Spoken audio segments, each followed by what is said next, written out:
What's up, guys? I am back with another video, and today I'm going to be reading a paper that I had to write for my catechism class, and this is titled My Journey to Orthodoxy and ultimately what led me here. And this is going to outline a little more than what I've touched on in previous videos. So, yeah, this is the start to finish, basically, of me becoming a Christian and then discovering Orthodoxy. So, for a majority of my life, my faith was on the back burner. I was raised in a Christian home, but didn't have role models living out a Christian lifestyle to look to for guidance.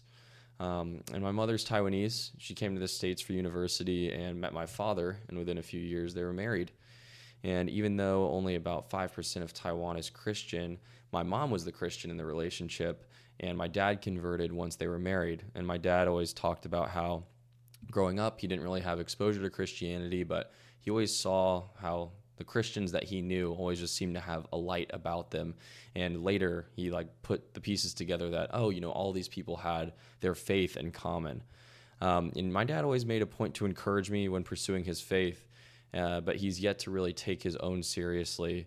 And, I just hope and pray that one day he begins to make that a main facet of his life. And I love my dad. He's an amazing dad. Pops, if you're watching this, I love you very much.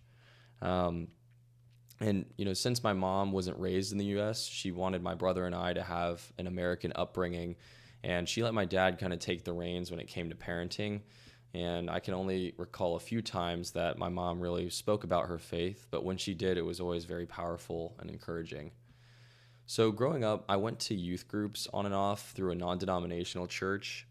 And the foundation of living sacrificially was laid out for me. And unfortunately, I didn't really have vocal examples at home or in school. And it really did seem like an impossible task to truly live a Christ-like life. But deep down, I knew that I believed in Jesus and I wanted to live according to his law. I just really struggled to do that on my own. And so in high school, I always envied my more popular peers. My friends and I were never really invited to parties. So once I began at university, I decided that I would rush a fraternity and fulfill, all of my wildest partying dreams. And for the first 2 years of school, I was completely swallowed whole by Greek life. My fraternity letters were my identity. And but at the same time, I still had the wherewithal to start up a Bible study in my chapter. Deep down, I knew that there was something about the Christian faith that was important to me. I just didn't know how, or, it was challenging without examples around me. And so I had one foot in the world and had certainly not surrendered to Christ at this point. Sin still permeated throughout my life. And once I reached my junior year, I had a really severe anxiety attack on a plane on the way home from spring break. And, I didn't really deal with anxiety. And so the whole situation's details aren't super important, but it was because I was running away from, my convictions that I felt about my lifestyle. And my body had this physical reaction to that conviction. And it showed me how real the spiritual world was and that the Lord was making it apparent to me that I couldn't go on living like that any longer. And I did my best to make the Lord the center of my life while still dabbling in the party scene and hookup culture.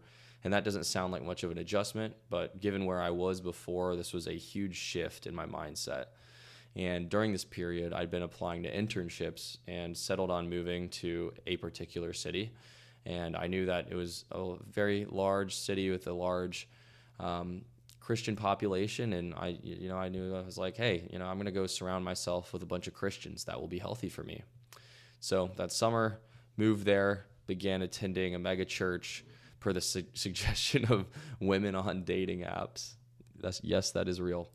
And I loved that there was this cool young crowd because I'd never experienced that before. All my encounters with Christians back home seemed to be kind of weird, or they weren't people I would get along with outside of the church.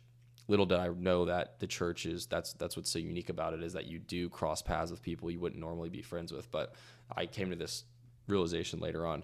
So I decided that I would return to this same city after graduation, and I would continue to attend church there. And upon my return in the summer of 2023, I began to feel the vapidness of the culture of this mega church and its empty teachings. And so I reached out to a mentor of mine from university, and he suggested that I attend this small neighborhood Baptist church that I've mentioned in my previous videos. And there I quickly became acquainted with the congregation. During this period, I'd broken up with a long-distance girlfriend of mine and had reached out to the pastor of this church for some advice, and he offered to mentor me. And so him and I began to meet frequently. And once we'd addressed my breakup issues and navigated this new stage of life, we began to speak more about theology and why his church is formatted the way that it is, etc. He is certainly an intellectual and is a man that I greatly respect. Pastor Bill, if you're watching this, I love you and thank you very much for your guidance. A lot of the critiques that I have about the state of the Protestant movement, or evangelical movement primarily, are critiques that he had shared with me, and he expressed his disdain for the consumerist nature of such churches and, the rock bands and smoke machines, and the lack of emphasis on the spiritual world and the infrequent communion. So him and I grew closer, but at the same time, I felt very, very lonely at this church. I didn't really have any friends my age in the city yet. And the church that I was attending had a congregation made of, very young children, like new parents, and then elderly, and there was not a ton of folks to bridge that gap, especially in like my age range. And so he explained to me the importance of having community in different life stages, and this ultimately prepared me for the Orthodox Church. While this was all going on, an old friend of mine from high school had moved to the same city and had invited me to a Vespers service. And so Orthodoxy was still so foreign to me and unlike anything I'd ever seen, and I went purely for the sake of tourism, but I found myself captivated by the beauty of this tradition. And I went home thinking that it was, too strange for me to ever take seriously. However, when discussing theology with my roommates, I began to find myself referencing the Orthodox as a position of authority. I did genuinely revere the Orthodox faith for its beauty and seriousness. And after more discussions with my roommates, one of them actually proposed, why don't you convert to Orthodoxy? And I had never seriously considered it because it seemed like an impossible avenue to pursue given how different it was. But ultimately, I took this advice and attended that church again, the Orthodox church again. And so it took a few months for me to return a second time. However, upon returning, I found myself yet again captivated by the liturgy. I'd met some of the folks in the Orthodoxy 101 class, the catechism class, and they invited me to join them. And still, I didn't return for a few weeks until I ran into one of them at the gym. And so we sat and discussed our qualms with the different churches we'd visited and how we both felt a draw to Orthodoxy. And after that conversation, I decided to return and regularly attend the catechism class. And at this point, I was still somewhat skeptical. Simultaneously, I was watching a lot of Orthodox priests on YouTube. Lust had been a continual struggle of mine, and it was probably the most damaging sin in my life. And I'd had minimal success applying tactics to conquer it. Father Moses, the Russian Orthodox priest based out of Austin, Texas, made a video explaining that the minute we feel temptation, we must make the sign of the cross and recite the Jesus prayer. And for the first time in what felt like ages, I was making strides in combating lustful thoughts. And the effectiveness of Father Moses' instructions showed me that there was a lot that I could learn from the Orthodox tradition, and it reinforced the reality of the spiritual world that, my previous pastor had touched on. And I was like, wow, he's planted all these seeds in me and what to look for in a church, and I felt like I had come across them in Orthodoxy. And, it just reinforced the reality of the spiritual world and that there was great power in the name of Jesus Christ. And that being said, I think that my journey to Orthodoxy is different than most men. I like to consider myself a creative person. I'm not necessarily artsy, but I love art, if that makes sense. And generally, men seem to find their way to Orthodoxy because of a logical approach. But me personally, I was just captivated by the beauty of the tradition. And so, like the icons, the chanting, the vestments, it all just quenched a thirst that I felt like I'd always been longing for. And I'm grateful to have been led to Orthodoxy regardless of what the catalyst was. But I know that, the heart is deceptive. And so as we move through the catechism class, I'm doing my best to rationalize my decision by learning about church history, the lives of the saints, and reading scripture. And I've gone through waves of doubts about Orthodoxy, probably about twice in the past 5-6 months, but ultimately I always found my way back to it, and it feels whole. and like the home I've been seeking for my whole Christian life. And yeah, so that's my story. And shout out again to Moretta and Yanni Petitsis. Y'all have been the guiding light for me and have been, a huge blessing to have and to have, just rekindled our friendship. So love you guys. Thank you very much. And side note, what's funny is that before I'd even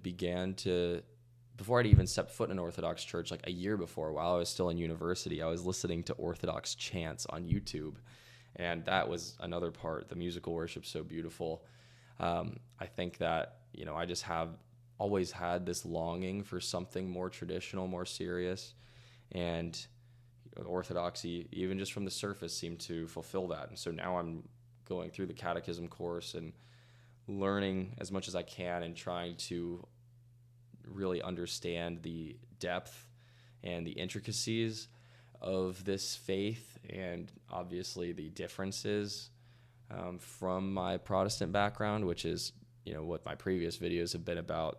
I'm trying to spend a little less time being negative and trying to I don't want to just be sitting here dunking on evangelicals, because one, that's not hard to do, and two, it's just negative. So I'll try and do my best to avoid that. But yeah, that's my catechism paper. That's how I found my way to Orthodoxy. I appreciate you guys all for engaging with my video and all the encouragement and stuff. It's cool to see such an active and engaged comment section. Sorry I can't get to all of y'all. There are genuinely just too many comments at times, but I love you guys and thank you very much for tuning in. And yeah, I hope that this helps some of y'all, or if anyone can relate to stuff like this, we're in this together. So bam. And yeah, thank you guys for watching, and hopefully an upload here within the next, 2 weeks or something like that.